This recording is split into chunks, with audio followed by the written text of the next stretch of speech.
Welcome to the Rick Dollar Show podcast.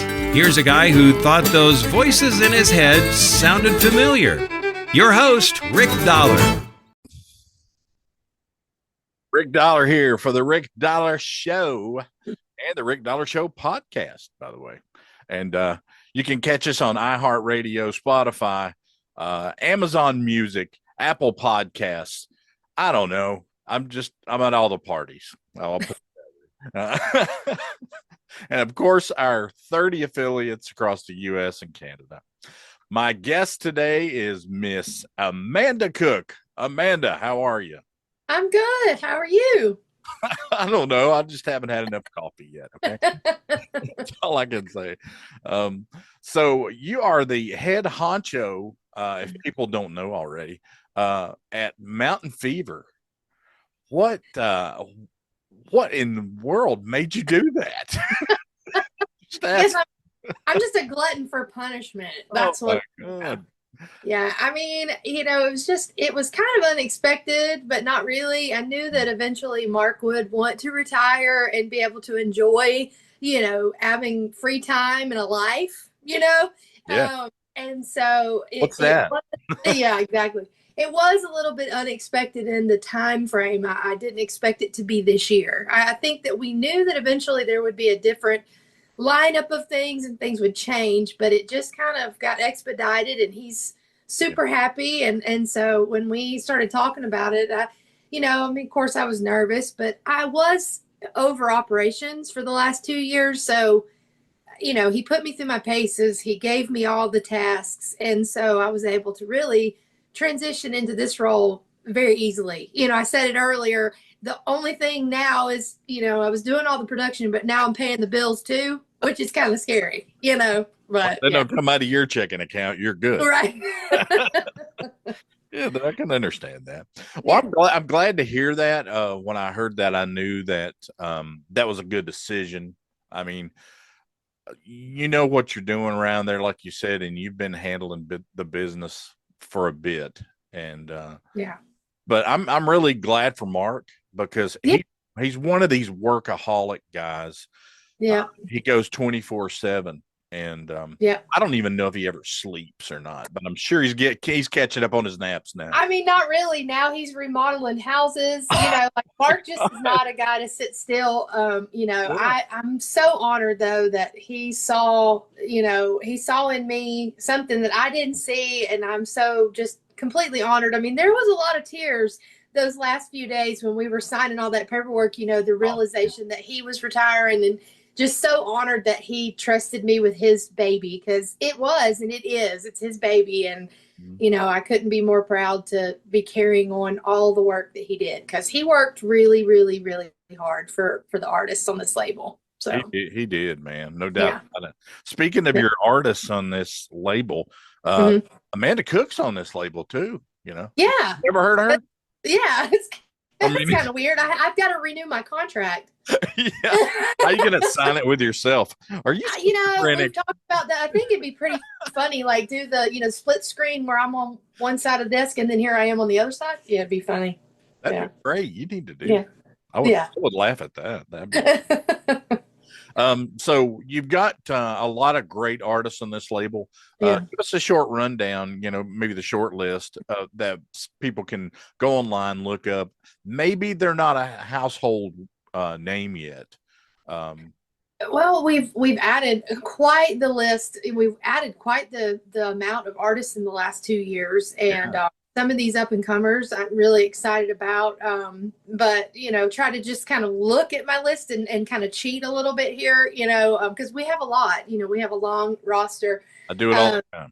Yeah, but the newest projects that we had out in 2025, I'll start with those. So Mason Vi, the Gospel Plowboys, the David Mayfield Parade, Volume 5, East Nash Grass, Remedy Tree, Will Clark, Brian McDowell, Colebrook Road, Mike Mitchell, Throwdown Thursday, Appalachian Smoke. I know I'm going to forget somebody and be in trouble. Backline, Section House, Now new addition to the label, Colin and Kathleen Ray. They've only just had their one single out so far, and I know I'm forgetting somebody. I'm going to be in trouble, but I remember Colin when he was with ETSU, man. Yeah, Thomas Castle. The list goes on and on. So I hate to leave anybody out, but we've got quite the roster. And I was trying to figure out how many singles we released this year, and it's upward. Those numbers are up there. I think we're upwards of maybe 60, 70 singles this year or something. Like, it was a lot of music that 2025 saw. Good Lord. Yeah. So who's is Aaron Ramsey still with you there working in? Yes, he is. Oh, see, yeah, Aaron's here. Yeah. You know, Aaron's still an artist on label, and also, you know, my main engineer. So Aaron is also in the production line as well. So when does he sleep? Never. He never sleeps. I mean, he sleeps like from like 3 a.m. to, you know, 4 or 5, you know. I mean, That's it, you know. Yeah. You know, he's playing with Dan T, and he's out on the road with him. And then anytime that he's home from Dan's shows, he's in the studio recording and mixing and mastering for me. So wow. Yeah. Living the life. Yeah. All right, Miss Amanda, you know, I see you got your hands full with the label and all these changes in your life. What are you doing with IBMA? I mean, I think you've kind of taken a leadership role. I don't know if leadership is a good word or not. I think you're taking a leadership role with what's going on there. Can you, you know, kind of? Well, I mean, I am a Leadership Bluegrass alumni. And, you know, so that was a really important goal for me to reach. And took about 10 years for me to hit that, you know, goal and make that group of people in 2024, but came out of that incredible experience. And, you know, I'm really committed to just being involved with IBMA. You know, I try to, anytime there's a call for action for anything at IBMA, you know, I try to get involved and help any way I can. This year I was more involved with the songwriter track. And the, you know, kind of helping the songwriters learn more about the PROs and like kind of the licensing side of writing and things like that. You know, Mike Mitchell's he's the overseer of that committee. And so it was really an easy thing to, you know, for him to reach out to me and have me help and be involved with that. And, yeah. And then IBMA, you know, as far as Mountain Fever goes, you know, we always try to have a huge, you know, showing for our showcases and things like that. So yeah, it's, you know, pretty important to me to stay involved with that organization and be as helpful as I possibly can. Yeah. I mean, you're shooting from the hip. I mean, pretty well. I mean,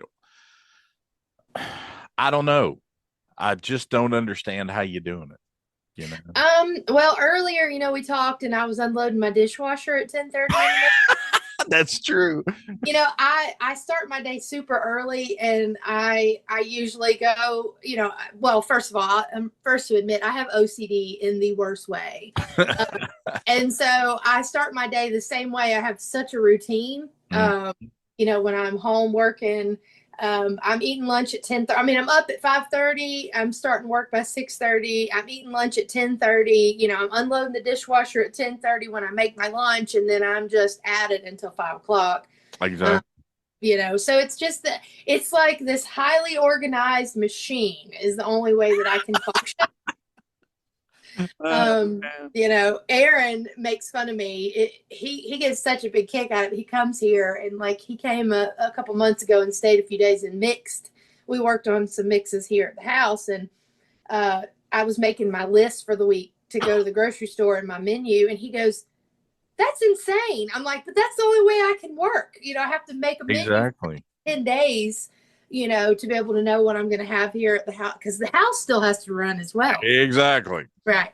Yeah. Well, I understand. I mean, I'm a lot like that too. If I don't know what I'm doing and I don't feel like I'm prepared, then I'm in deep trouble. Yeah. Up here, I'm just, you know, out in left field somewhere. I mean, because really, like up here right now, I'm in Tahiti, It's my time. But that's, yeah, no, but that's a whole nother podcast. You're No. right. So you said Brian McDowell. Hmm. This cat, we had one of his songs on our Hot Shot of the Week a couple of weeks ago. Hold Me Like I'm Leaving. Yeah, yeah, Oh my God. yeah. Now, let me tell you something. There are few songs that kind of grab you, and I don't know what they do to you. Hmm. I'm talking about me. And when I heard the song and I heard all of the mandolin parts in it, and I was trying to feel what this person was feeling that's playing that part. And I got in such a space of, Hmm. I was happy. I mean, Yeah, I was so happy. yeah. And it's great to hear an artist that has a journey to talk about. And we're going to be talking with Brian McDowell, in the coming weeks on the show. But it's just he's an amazing musician, and Yeah. worked with a lot of different people, and but thank goodness you've got him there. I mean, Yeah. this cat's going to be great for what you guys are doing. People tend to give genres in music these days, but in I guess the bluegrass, Americana genre, I don't know what's what anymore. But I'm so glad that the lines are blurred, Right. you know. Yeah. Well, that's one of the things I love about this role and this record label. We have such a diverse amount of music. And is that on purpose? Maybe, but maybe not. It just kind of happened. We've got this incredible mixture of artists, all incredible in their own right, and just all these different sounds. And nothing makes me more excited to get those masters back. They're coming in. I get those masters rolling in, and I'm listening, and I'm a fan. That's the thing. I think for me, like even wanting to come to Mountain Fever as an artist, I was a fan of these bands before I made it here as an artist. And so I continue to be so. I like the David Mayfield Parade, like those guys are so incredible, so entertaining, and I'm huge fans of them. So it's really cool for me. I get to see both sides. I get to work with them. Every single one of these guys, every single one of these bands, I get to work with them as a fan and as as the person that's like getting their music out there for them. Is the head honcho. I mean, that's that's when I look at you, that's what I think, the head honcho. Yeah. Well, speaking of the David Mayfield Parade, his mom and dad, Dave and Valerie just recently passed. God bless her. She was full of life, and I mean, other than Rita Forrester at the Carterfold, she had the best hug in the world, and she would laugh while she was hugging you. And it's just you could feel. Anyway, I don't even want to. I can't get into that. Yeah. But, Dave and Valerie were at Song of the Mountains the first or second time that I went there to do interviews for Tim White. And that's where I met them, and they were just tremendous.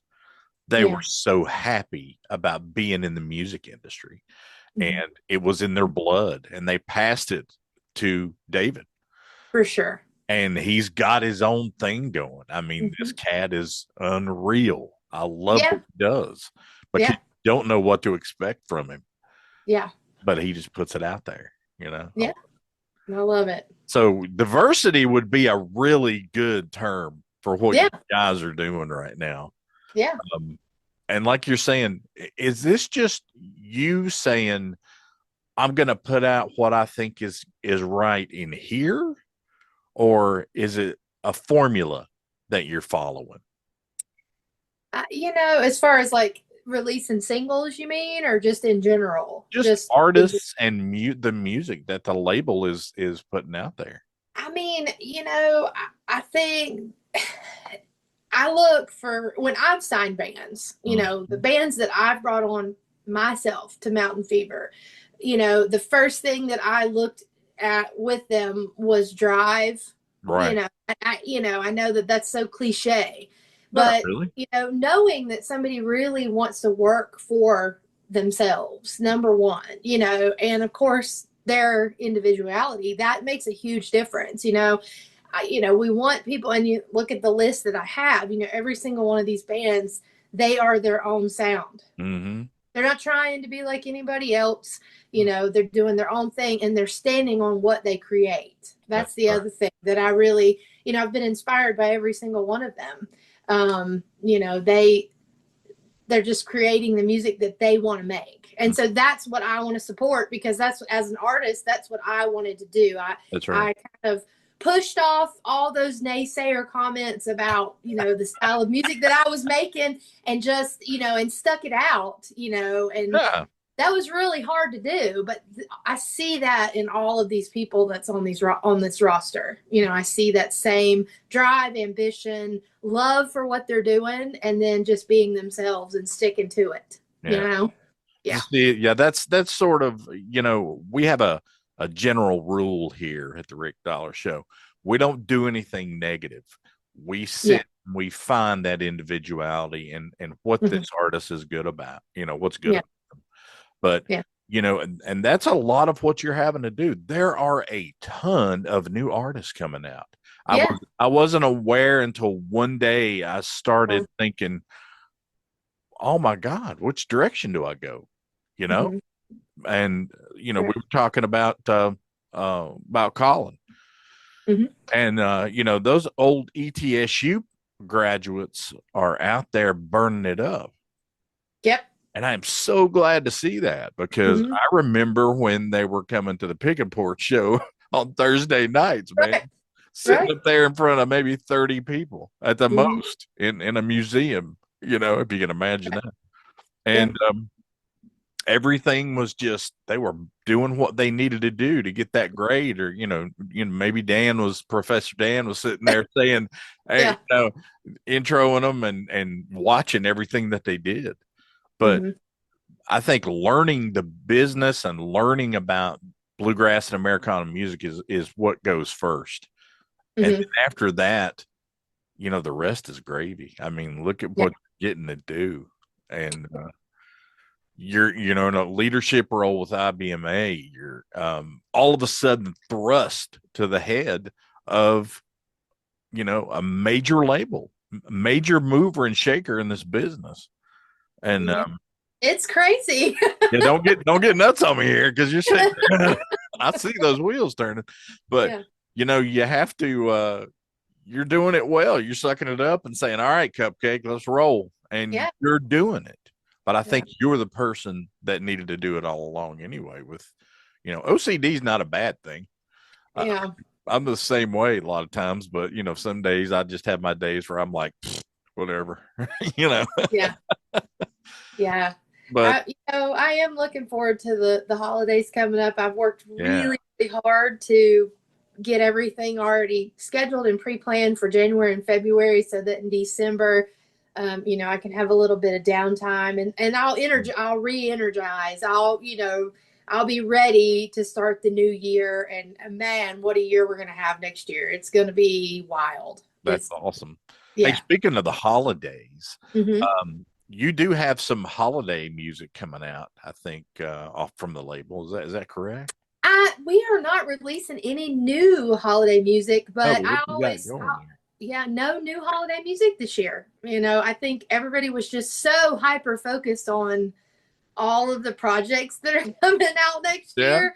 Nobody really did any, but I always send a package. I always send a package out, just kind of reminding all of our broadcasters of the previous releases there. Maybe that's what I saw. Yeah.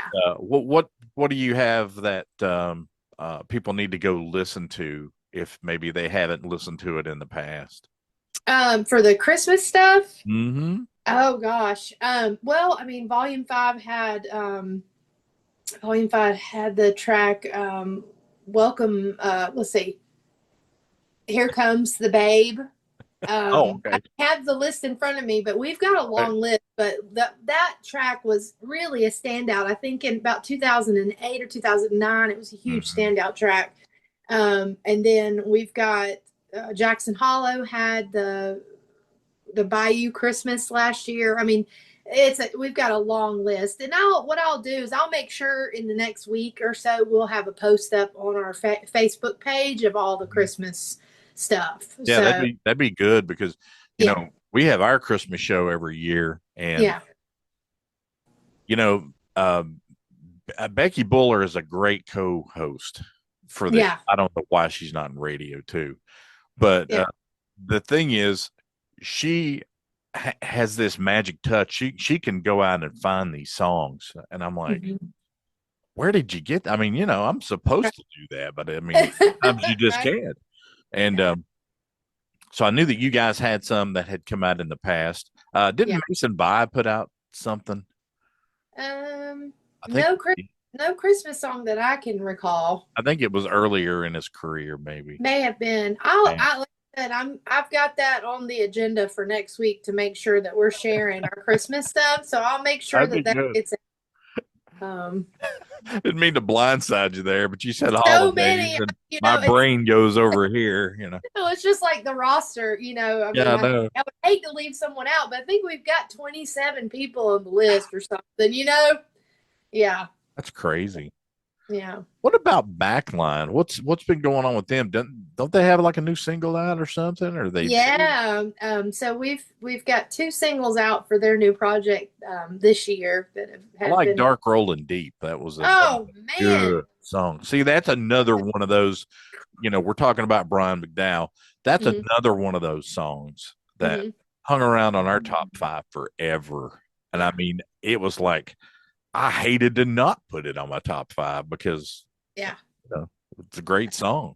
When Caitlin, when they got that one done, Caitlin sent that to me, and Jeff Parton did the production and recording on that project. And they sent me the mix. You know, I bounced it to myself here on the computer and listened to it on my good speakers. And I mean, I had goosey bumps everywhere, you know, and I mean the hair on my arm was standing up.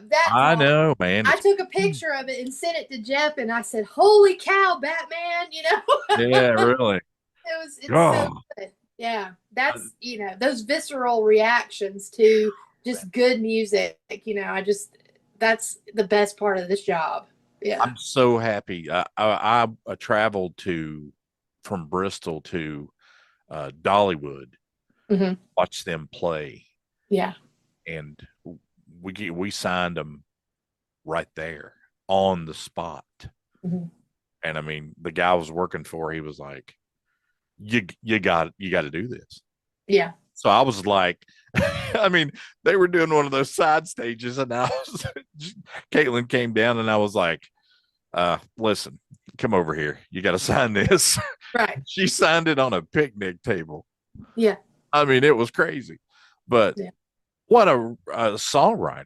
I mean, she writes most everything she does. I used to say this, she could, you know, take a bottle of shampoo and look at it and say, oh, wait a minute. I got 6 songs I can write about that. Yeah. There's that kind of talent I'm just amazed by because I don't have that. Oh, what about you? What about you and your songwriting? Now you're not being honest with me here. Now you're a great songwriter, you know. I mean, you know, I do what I do. I mean, there's so many great songwriters like that. You know, people ask me all the time, well, why don't you have more of your own stuff on your records? Like, yeah, I mean, this album, Love Through Time, was very important to me. Wrote that about my husband.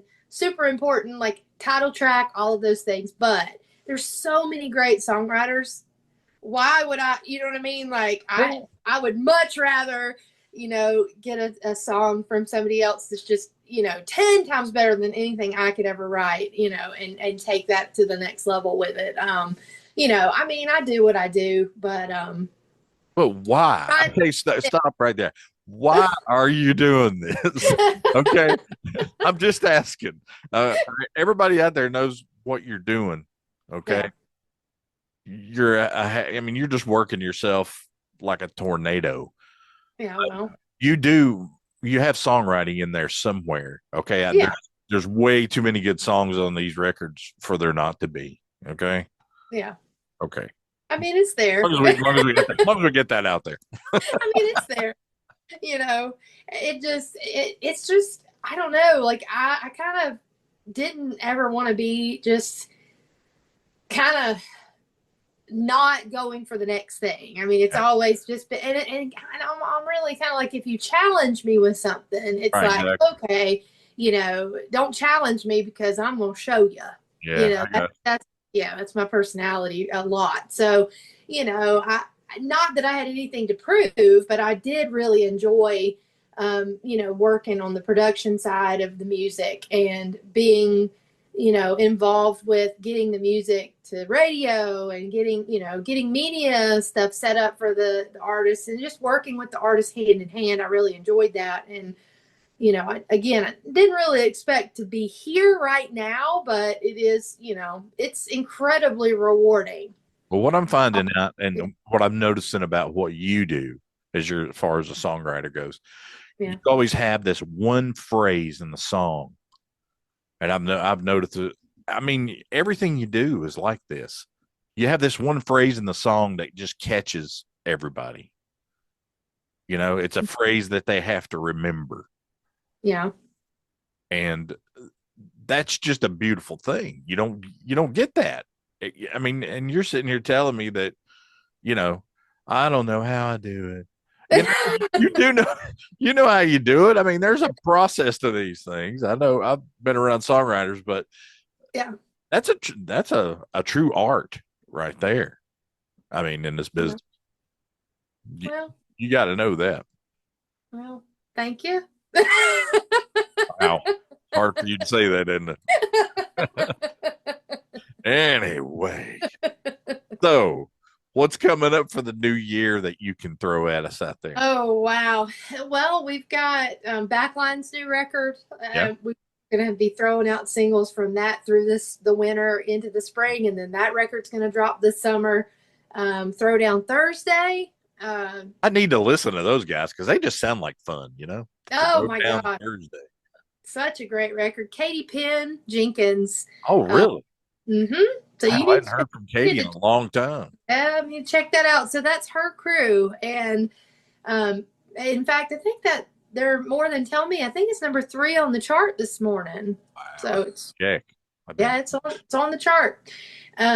So we've got Colin and Kathleen Ray's record we're going to be working through this summer and releasing it next fall.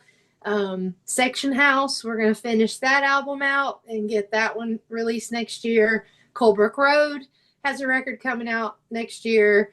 Appalachian Smoke has a record next year.